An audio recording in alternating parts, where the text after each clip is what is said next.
I'm sitting in the principal's office of my son's school with my wife and my son to my right, and another couple and their daughter to the left. The girl is bandaged around her nose and cheek, and we're waiting for the principal to arrive. I'm feeling unprepared for this particular bit of parenting. I'm scared of getting it wrong, and I'm worried about preparing my first child for life. Earlier that day on the playground, Eli and a friend of his found a dead spider, and they decided the spider needed a proper burial.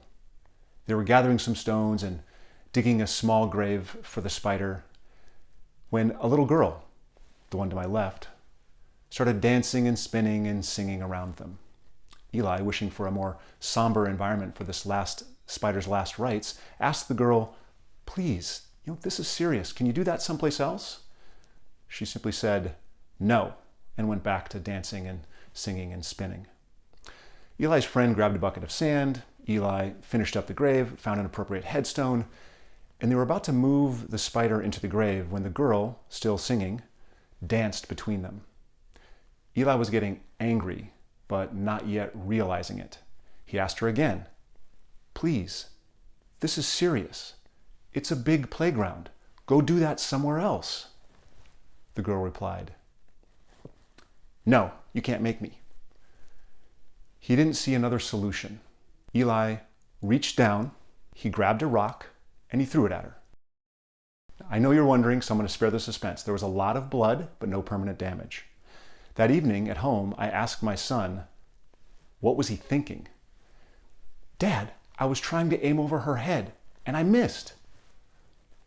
Now I play catch with him, and there's just no way that he missed. In any case, now I'm sitting in this principal's office, and we're developing a plan to correct this type of behavior.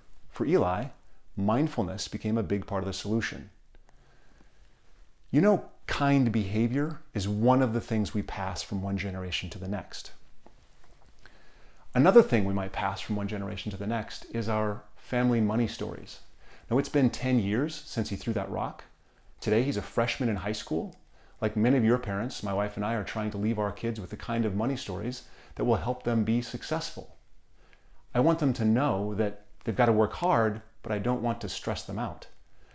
I want them to do something they love and are good at, but understand that they have to provide something the world wants. We want to warn them about all the pitfalls, but let them know we believe in them. They've got this. You might feel unprepared for this transition into being an adult. You're probably scared of getting it wrong, and I know you're worried about handling your own money. I can tell you that my kids are going through it, and I'm worrying with them. There are two simple to understand, hard to follow rules about money, and a special tool, mindfulness, which makes the following easier. They can help you be both more financially successful and less anxious about money. One of the biggest fears I hear from high school students who are preparing for college is that they're worried about the costs. If you're worried about the cost, it just means you're paying attention. The first rule will sound obvious when I say it, and that's because it is obvious. Throughout your life, you've got to spend less than you make. The single biggest problem I see among folks who are struggling is that they spend beyond their means. College and life can be expensive, but there are always choices. And life is a really long journey. You can have almost anything you want, but maybe not all right now. Patience is important. Wanting more and better makes you human. Making the hard decisions, including your college choice, is part of growing up. You know that college is expensive. So now is the time to map out how you will pay for your degree. And if you have to borrow, map out what the repayment of that debt is going to look like before you borrow. Don't get me wrong here. I get there's no way most of you can go to college without taking on debt. I get you will be spending more than you make while you're in college. But know the difference. That spending isn't just spending. It's an investment in you. Your future income will be much higher with a degree than without. That's the trade-off. That's the financial return on your educational investment. And education always comes with more than just financial returns. So if you've got to borrow $60,000 for an education, and that education increases your income by $10,000 a year, then borrow. But be mindful of the trade-off and be careful of the extras while you're in college. The second rule is not as obvious as the first, but it's just as important. The dominant variable in your future financial success will be the percentage of your savings that you commit to owning businesses. Whether you invest in your own business and turn your energy into a business asset, or just work hard for someone else and accumulate shares of the great companies of the United States and the world, your long-term financial success will absolutely depend on your being an owner. I'm from Berkeley, California. I know this provokes a response. I know it brings up the cultural divide around fairness and inequality. I know it can stimulate questions and even accusations. I'm not making a judgment. I'm offering a practical truth. It is a benefit in your lives to be owners as soon as possible and stay owners come what may. As you spend less than you make, invest that difference. Target 10, 20% of your earnings for long-term investing. Talk to your parents about setting up a Roth IRA for your part-time income or your babysitting money. Start building assets. There are 3 places to put money. You can deposit it in a bank. Everyone should do this up to a point. Call this your emergency fund. The bank will then turn around and lend or invest that same money in the community to create a return for the bank's shareholders.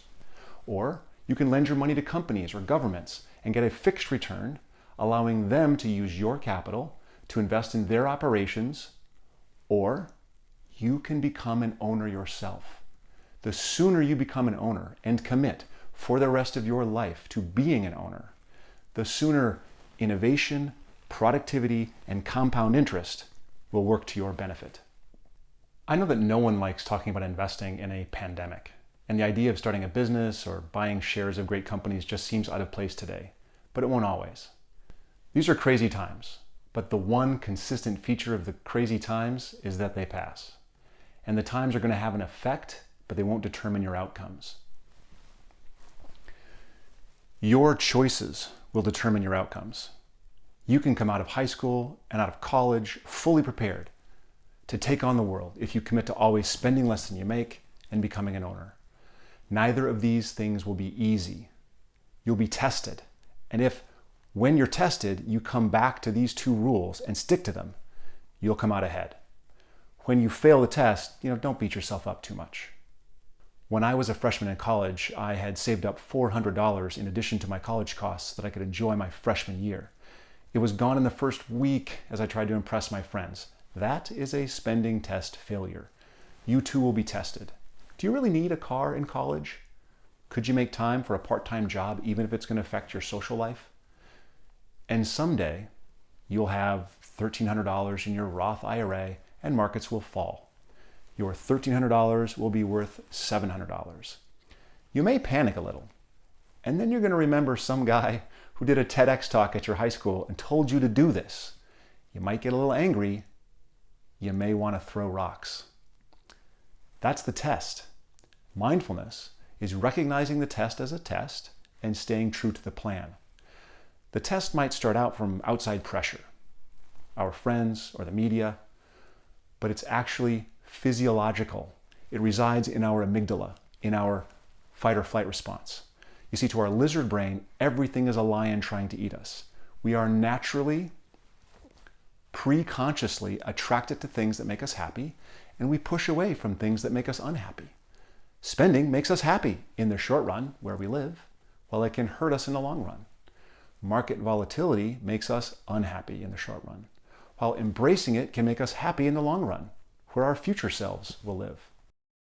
Mindfulness practices can allow us to be with our feelings without acting on the internal biases that rule our lives.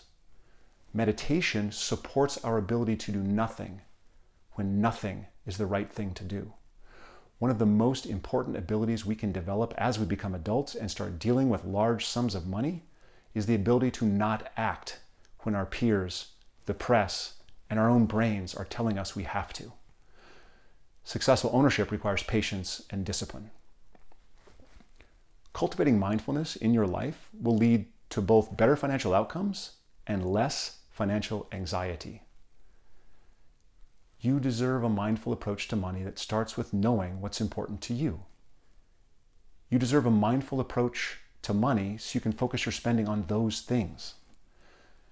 You deserve a mindful approach to money so you can become and patiently remain an owner. You deserve a mindful approach to money.